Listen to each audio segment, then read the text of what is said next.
Well, former Yorkshire player Azeem Rafiq revealed in 2020 that he'd suffered racist abuse during his career. His complaints led to a separate investigation into Yorkshire, who admitted to mishandling his case. The English Cricket Board today recommended the club receive a fine of $637,000 and a significant points reduction. Rafiq, who is of Pakistani heritage, has been talking to Al Jazeera's Sohail Malik. I think this report's unprecedented. I think I want to thank the Commission for all the hard work that they've put in. It's been there's been a lot of delays and it's been frustrating, but it was very important that they got it right. So I just want to thank Cindy Butt and her team. Also I want to thank all them people, over 4,000 people who built up the courage, to talk about their experiences, which is not easy to do. The ECB have apologised. Do you think their apology goes far enough? Well, I think, look, it's a start. The apology is the bare minimum they could do. ECB, as a governing body, have got to take the responsibility on the fact that 87% of Pakistani and Bangladeshi people have suffered discrimination while playing cricket. 82% of Indian people have suffered discrimination while playing cricket. 75% of black people have suffered discrimination while playing cricket.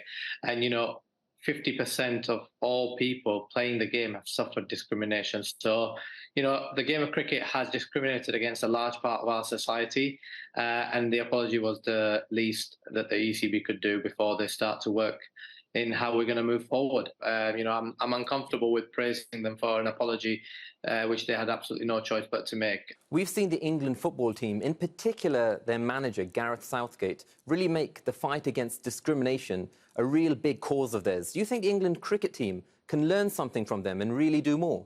Yeah, look, Gareth Southgate's an incredible leader, right? I think he's been incredible with the England footballers, and you've seen that the young lads have really sort of, shown society as to how to behave.